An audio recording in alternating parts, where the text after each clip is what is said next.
It gets to a point in life you know that you have arrived. So finally, I'm on a red dot, and that's amazing. You know how you get to see people speak at other TEDx events, and you're like, maybe one day we'll get there, and finally. And the best part is it's in my hometown, it's in Abia State. So please give a round of applause for yourselves and for me. All right, amazing. So I have a question here. Okay, my name is Kelechukwu Godfrey, everyone calls me K, right? I guess you all know that. But I have a question. Can a table stand on one leg? Can a table stand on one leg? I mean, if you have a very good surface, a very good base, and good leverage, it can stand on one leg. We've seen like 10 stand on one leg. But there's a problem with that. If you place something very heavy on it, what's going to happen? It's going to collapse, right? And that is why it is more like as if a table on 4 legs is firmer and more stable than a table on 1 leg. Now, let's look at it in the same way of finance. It is very easy to be wealthy on your own, but there's a problem. When economic tsunamis arise, what do you think happens? It may weigh you down. Yes, you get to tumble. But imagine a group held together by people, for people, you and I, all of us thriving together in an ecosystem to build sustainable wealth. If economic tsunamis happens, what do you think is going to happen to us? We will weather the storm. Now, let me tell you a short story. My great-grandfather actually, he had a fear. He had so many lands, vast lands, but there was a problem. He didn't have the manpower to till the lands. So it was more like the lands he had were going to go to waste. Guess what he did? Married 5 wives, had over 40 children. Now, guess what happened? He apportioned each wife a hectare to farm. You take 20 hectares, you take 10 hectares, you take 5 hectares. And at the end of every farming season, the barns were filled with yams, the storehouse with oils. Even his children were hunting in those farmlands, and they were bringing back bushmeat. So you can see that my great-grandfather was wealthy. Why? Because he built an ecosystem with his family to sustain wealth. Moving forward, my grandfather had his own fear. What was his fear? He was afraid that the young, intelligent people, including my father, in the society, would not get quality education. So he went house to house, picking each child, and then calling the community together. These are our smartest young children. Why don't we give them quality education? And together they came together, formed a purse, and sent these children to the best schools and gave them quality education. My father on his own, I don't think he had any fears in life. He was a well-learned man and very proud and very confident. But guess what happened? He pushed those fears to me. I came up, grew up, started working, and I noticed one thing. Young people like me as well were struggling financially. In a country faced with double-digit inflation, a country faced with high standard of living, a country faced with multiple taxation. Please, how can a young person survive? I am barely having 3 square meals, and you're telling me let us go and invest. It doesn't make sense. And what did we do? I sat back, thought about it for a very long period of time, and I said to myself, I can't do this alone. No. If I decide to fight for wealth and fight for Nigeria's economy on my own, I will burn out. So what did we do? We gathered other young people. And then I told myself today, we are coming here today to talk about community. Igwebuike. And what does that mean? Strength in community. But there's something we are always missing out. We are talking about strength in community, strength in unity, but we never talk about strength in collaboration. Now, let me break down what these two things are.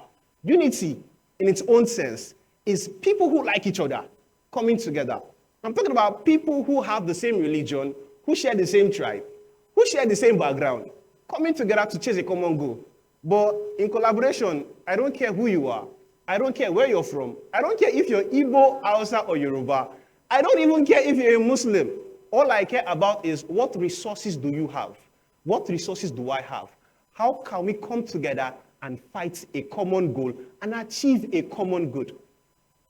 And in that idea, I discovered that Igwebuike is more than just unity. It transcends beyond unity into collaboration.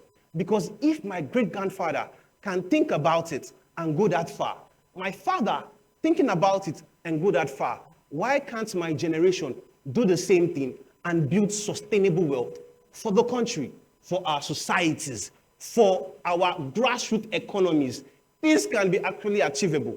Now, the Igwebuike principle drives on just 4 pillars and 1 cycle. Now, the first pillar is wealth with purpose. We cannot just come together and not have a purpose to achieve a common goal. Imagine a doctor who decides, oh, I want to help my people and reduce mortality rates. I want to come out and build a hospital. But here's the funny thing. He has the idea about medicine, but guess what? He does not have the idea about management.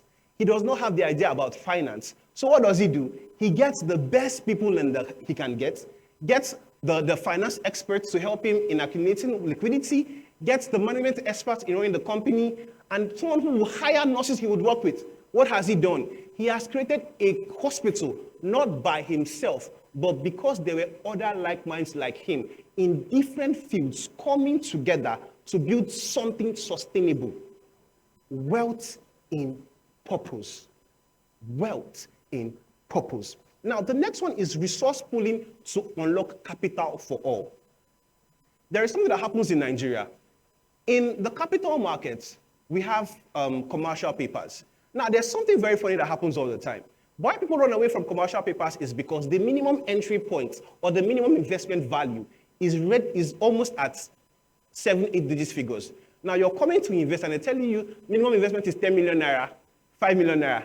How many young people will bring out 10 million naira to invest in Dangote refinery buying commercial papers? Just a handful. But imagine if 10 of us bring out 1 million naira each. 20 of us bring out 500,000 naira each. 50 of us bring out 10 or 50,000 naira each. We accumulate this and we invest in the capital market. This is us taking one step ahead in securing future wealth and let it be sustainable. We are busy investing in companies, not just as a single person, but now as a collaborative entity, making more wealth for each and every one of us. Alone, you might go far, but together, you will go further. Now, the next pillar on this scale is collective intelligence. There's a saying that you know what you know. You don't know what the next person knows. I may know finance, but tell me who knows tech. Bring them, let us work together. I may know tech, but tell me who knows management. When different skills come together, one thing is always achieved. In every problem, there is something called a profit.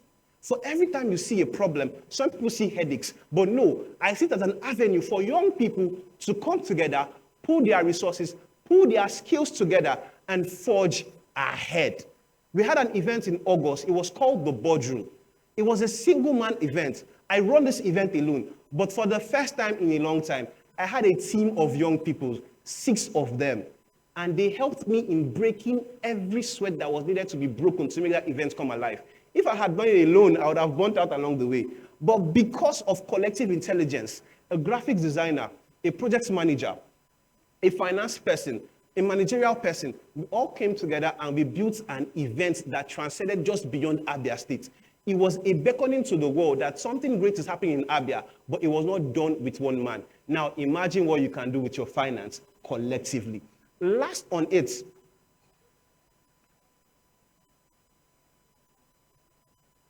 okay, let's move forward to the cycle.